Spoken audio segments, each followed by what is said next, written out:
Del Bigtree and about 30 parents showed up at this elected representative's office, and I don't think they'd seen anything like this in a very, very, very long time. And they will not forget us for a very long time either. Where I live, and I think I'm in a fairly typical suburb, I live in Long Beach, New York. Where I live, every other block, there is a profoundly impacted kid. I mean, either a nonverbal kid, a nonverbal kid in diapers, a young adult. It's every other block. My wife is a dedicated watcher of your postings on this whole series. Oh. And so she watches them all the time, and she tells me. So she's watching you now? I'm too much of a wimp. I get all upset. I know. So I don't watch them. But for those of you who don't know, you really need to know. Okay, why don't you tell everybody when Josh says ready, we'll go. Okay. But I've known you for a long time. Long time.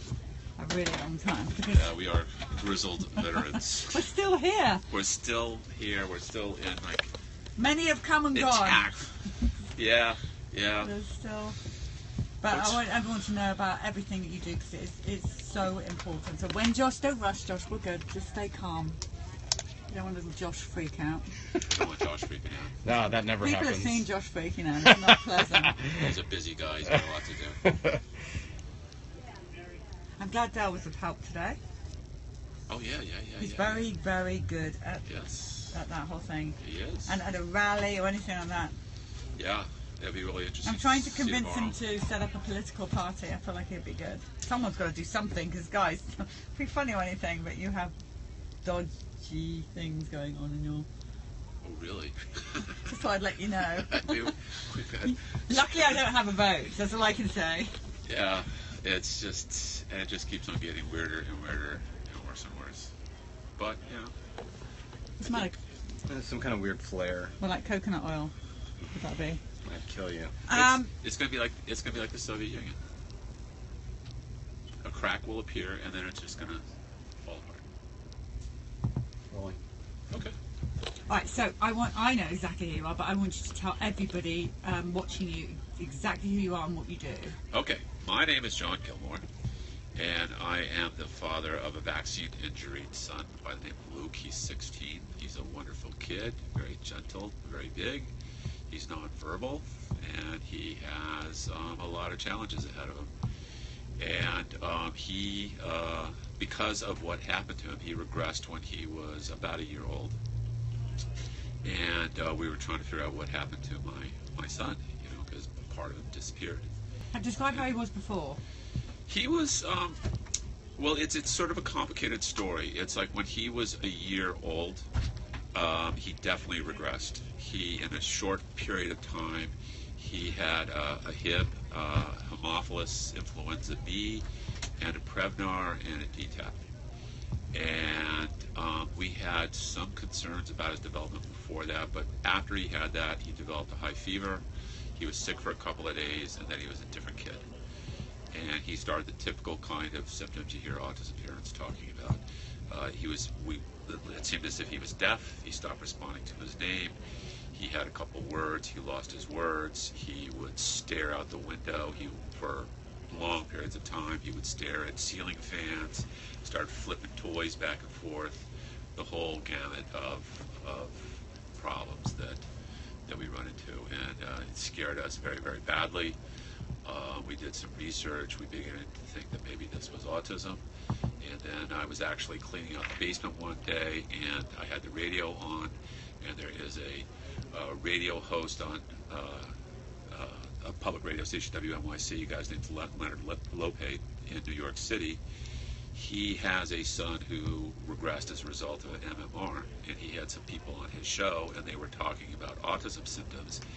And as they're sort of talking through these symptoms, and I'm cleaning the basement, I kept on doing this checklist. Well, Luke does that, Luke does that, Luke does that, Luke does that. And by the time the show was over, it was like, I knew. Then we had to go through the whole rigmarole. You know, this was 15 years ago. I think they were a lot less aware then, because there was a lot less autism back then than there is now.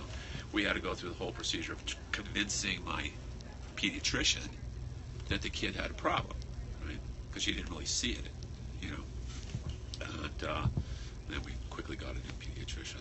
Anyway, that whole experience sort of sent me on this like huge learning curve about what happened to my son, what was going on with him, what were possible causes, and so on. It was so clear, this kind of change in him, and that led me into doing a lot of research, and learned quite a few things. It also started us to look at some other things that happened in my son's first year of life. When he was about 60 days old, he got a whole load of shots. He developed asthma, he developed eczema, he stopped nursing, he developed sensory defensiveness, and so on and so forth. And I started looking into what he got when he was 60 days old, and when I sort of got the records from my doctor and did the research and stuff like that, I found that when he was 60 days old, my son was injected with 87 times as much mercury as would be considered safe for a full-grown adult to ingest, and this was injected into his body. Right? My family has a history of autoimmune disease. As you can hear from my voice right now, I have chronic allergies. My mother has multiple sclerosis. If you do the research, that is sort of an indicator of a kid who's potentially much more susceptible to ending up with autism than a family that does not have those type of medical background. So anyway, that led to me getting in touch with various other people, getting online, right? That's how we find all this back in those days. And I got involved with a group called, we call it ACHAMP. What does that stand for? Yeah, really. It was like a huge acronym. Guys, Google it and get back to us. Get back to me. I can't even remember what it... AC... let's see. Advocates for Children's Health Affected by Mercury Poisoning. That was it, right? There you go. And then anyway, after a while, we decided to dump that and call it Autism Action Network. And basically, we're a nonprofit organization. We are in the tax code of 501c4 instead of 501c3. We are still going. And you do great work. Thank you so much. No, you do. So how do people, what's the website address? www.autismactionnetwork.org. What we do is we try and track what's going on with politics and particularly legislation in Washington, D.C. and the states. And we analyze it and we try and keep track of what's going on. And then we put out action alerts to people and say, look, you need to call your congressman, you got to call your state senator, whatever it is. This event's going on, and try and get people informed and give them the means so they can get politically involved. So people sign up to it. So I've signed up to it, and what happens? They alert you when they need you to do something. That's so right. It's really easy, simple. Follow this. Write to this person. Write to that person.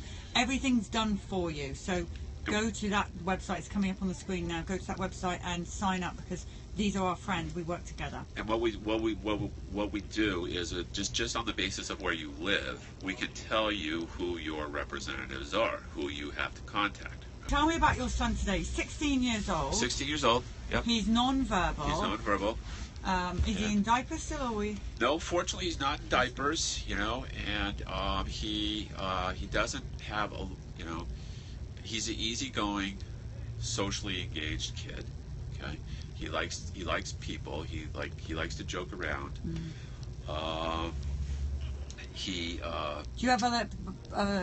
Does he have other brothers and sisters? Yeah, I have an older son who's a sophomore in college, and who is a wonderful kid. He's been a wonderful brother, and I think this whole experience of having his son so profoundly impacted has profoundly impacted him as well. I think one of the results of that, he's sort of this very responsible, aware, kind of loving human being. Nicest people in the world. Siblings of These siblings of the really affected kids are an amazing group. I don't know Bella, but I'll bet Bella's similar. Yeah, she's a good girl. You know. Yeah, go along. And so he has an older brother, and he's got some skills. He's got some real serious deficits. The language being one of them. And Is he at school? He's at school, and he is a very big kid. He's like 6'2". Is that Billy? And he probably weighs about 275 pounds. Like Billy. And I'm sure he would have made a great lineman in football. With Billy. With Billy, And do you think about that? I do. Sometimes I think I wonder what he would have been. Just for fun, on my own, secretly. I look at him, I think he could have played rugby, would he have done this?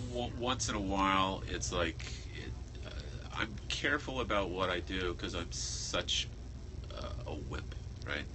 You know, it's like I can't listen to other people's stories because I get too upset, you know? And if it's something that's going to make me upset like that, I just don't do it, you know? So it's like I don't think about those things so much. Every once in a while I do, but mostly it's just, you know, well, how are we going to live in the real world, in the world that we're in? Do you understand why we have to record these stories? This is really for... Oh, yeah, we have to record them Oh, because yeah. they say that as soon as Vax came out, that's how it started really, Vax came out and they said, Vax, apart from the discredited Andy Wakefield stuff, it's just about a few people. It's just really sorry for Polly's child, Mark Vaxell's kid, and a couple of other kids. Sorry about them. Yeah, well, they always have It's about 5 an kids. excuse, right? And it happens to 1 in a million. Yeah, right. And that it was not that way 10 years ago. It was not that way when I grew up, right? I mean, I've thought about this many, many times. And the entire time I was growing up, I can think, in retrospect, there's maybe 1 kid, maybe 2, who you could say were on the autistic spectrum, right? And this is out of thousands and thousands of kids, and they were both verbal and very high functioning, okay? Nothing like it is today. You know, you didn't have 4 self-contained classes in any high school. You know, it just wasn't there. What's really shocked me personally, Polly Tommy's, well, I've known you for years because I did the magazine and we met at conferences and stuff. And our world was autism, wasn't it? Well, autism, go to Right. Autism 1, go to wherever, I can't remember, all these conferences we went to. Right. But since being on here, I had no idea about the world outside of it. Like Josh's boy who's paralysed in a wheelchair. And so sorry. the endless... So we're joining with these people that have been... It's now vaccine injury. And the different serious... I mean, Josh did a story on a boy who had just the varicella, the chicken pox. He is... Well, I mean, what do you describe? It's like a vegetable, really, isn't it? And it's horrific. So Sure. we're joining with a whole new world. Oh, yes. You know, With us, and we're actually really kind of powerful. well, I was talking to a activist dad kind of like me in the world of cerebral palsy, and for a long time I thought cerebral palsy is just it's brain injury. It's just sort of more in the motor part of the brain rather than the cognitive social part of the brain, which are the kids who end up with the autism diagnosis. I mean, it's all brain damage. It's a matter of where and how much. It's all vaccine injury. The ones we're saying anyway. We're on the road with the vaccine injured lot. It certainly was with my kid. You know, it was you know, one of those stark regression situations. Well, and so everybody please join this group, Action Network. Autism Action Network. See, I always get it wrong. Autism Action Network. Join it. And it's imperative that we all join together, and that is one way of doing it. Dale's obviously been doing a lot. Hopefully he'll join. Because one reason you have to do this, folks, is because everything about autism is political. Everything. Even the very definition of the word is political, right? The psychiatrists get together to do the diagnostic and statistical manual, and they have very definite goals in mind when they even define autism. That's why we have these problems where you have like the sort of very high functioning neurodiverse types, you know, who have, you know, advanced degrees and are, you know, witty and verbal and have spouses and things like that, and they're claiming to be the autistic spectrum. And then you have, you know, young adults who are still in diapers and completely nonverbal, who are also lumped into this thing called autism, right? And it's clearly not the same thing, right? Everything about education, everything about vaccine injury, everything about the treatment, everything about recovery, vaxxed, it is all political.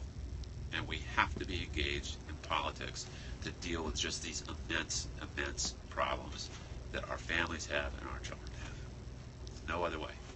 Have you written your boy's name on the bus? I have not written my names for Are you. you ready to do it now? I'm ready to do it. Let's go and do it. Okay.